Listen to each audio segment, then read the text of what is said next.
Hello, EBR. My name is Darcy, and I'm one of your friendly neighborhood teen librarians. So today I'm bringing you 3 of my favorite high school reads. So the first book is In Other Lands by Sarah Rees Brennan. Ta-da! Elliot is 13 years old.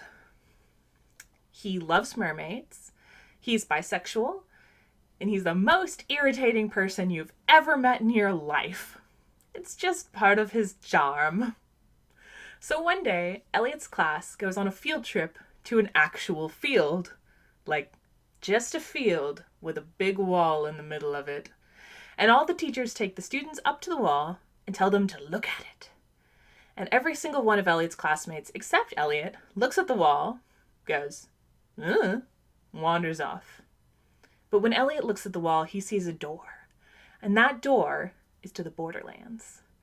Now, the Borderlands are a magical place where magic is totally real and brave warriors battle to defend the realm from trolls and pixies and all kinds of magical creatures.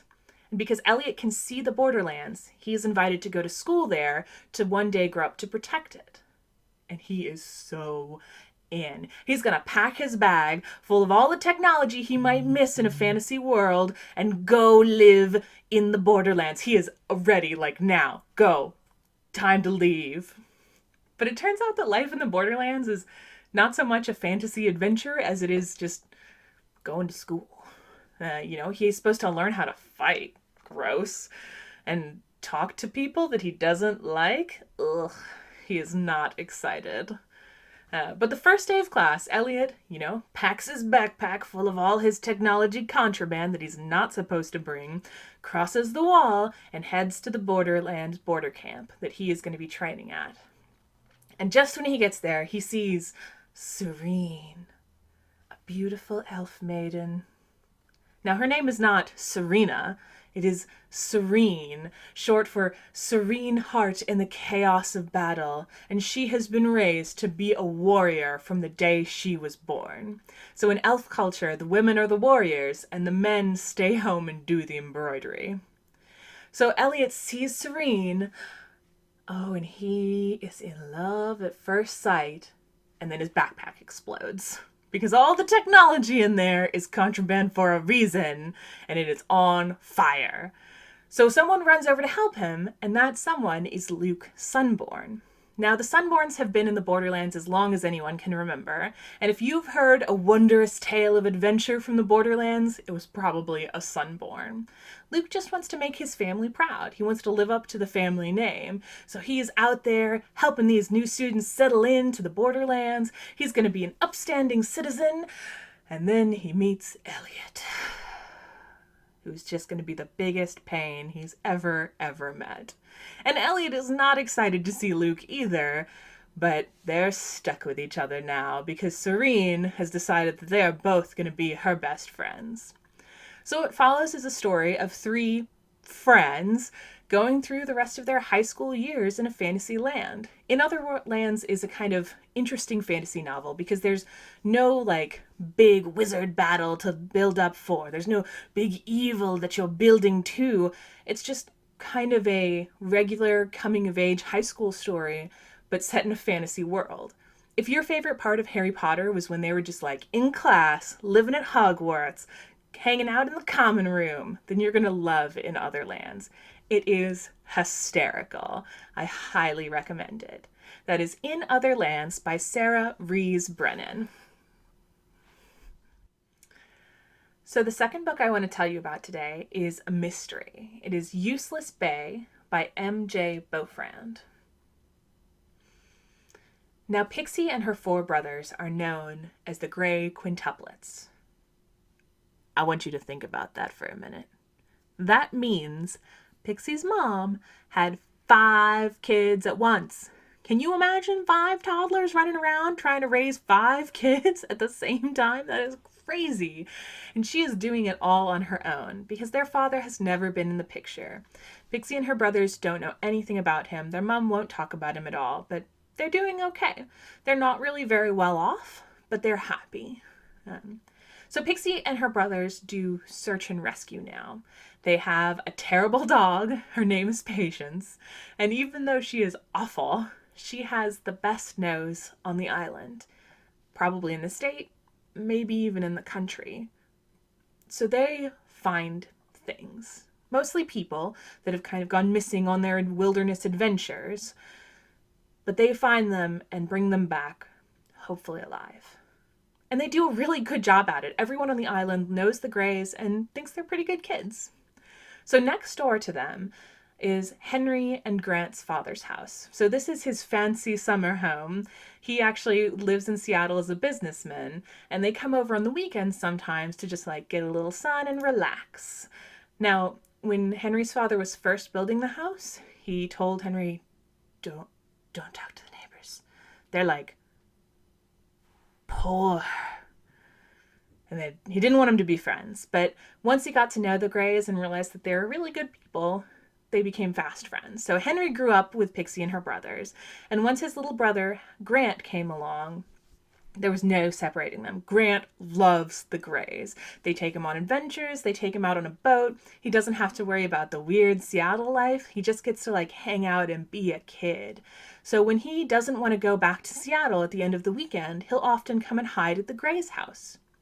So one day, Grant and Henry's father comes to the Greys' house and is like, "Where's Grant? I know he's here. I know you're hiding him. We need to leave. There is a storm coming, and we won't be able to get back to Seattle if we don't leave right now."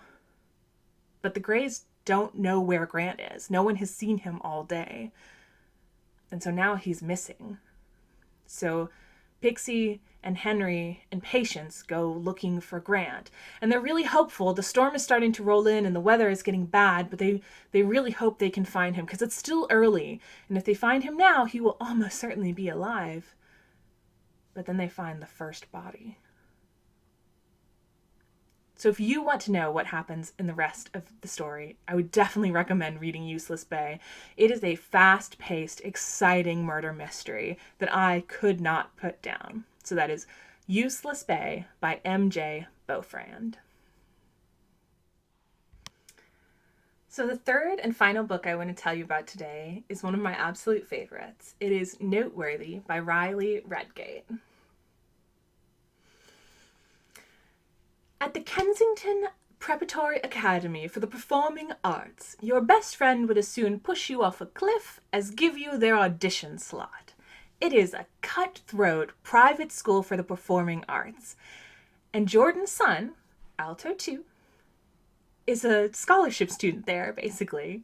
She is following her dream. She has a beautiful voice, but unfortunately, all of the female roles for musical theater are sopranos, or too high. Her voice is too deep, and she is starting her junior year at school, and she has never gotten an audition for a single role.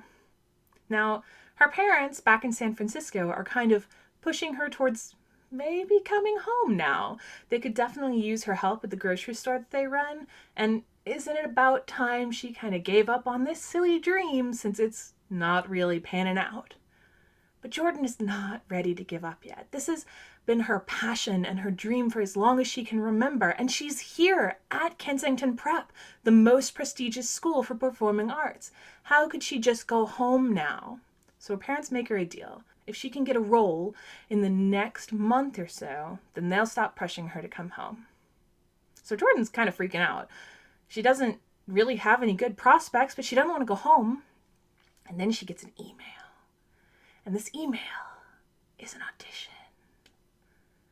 Unfortunately, it's an audition for the Sharpshooters, the premier a cappella group at Kensington Prep. They are historically a part of the school. They've been around as long as anyone can remember. It's very prestigious. It's very difficult to get in.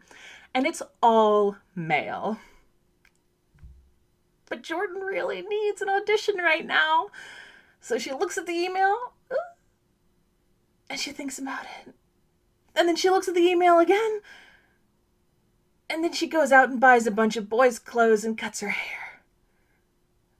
So it turns out that Jordan's son, Tenor 1, is exactly what the Sharpshooters need.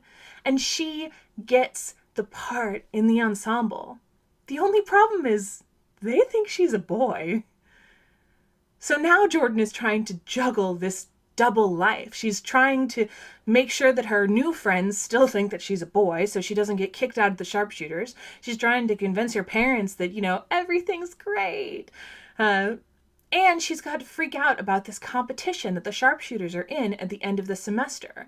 If they win this a cappella challenge, then they'll get to go on a world tour with the leading a cappella group in the world. And this would be a game changer. This would make their careers. But how is Jordan supposed to go on a month-long tour as a boy with a bunch of other boys? She just doesn't know what she's doing. And maybe she has a crush on one of the boys in the a cappella group, and maybe she has a crush on one of the girls in her dorm. She just does not know.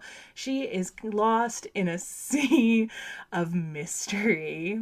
So if you want to find out what happens to Jordan and what kind of adventures she gets up to at the Kensington Prep Academy for the Performing Arts, I would highly recommend Noteworthy.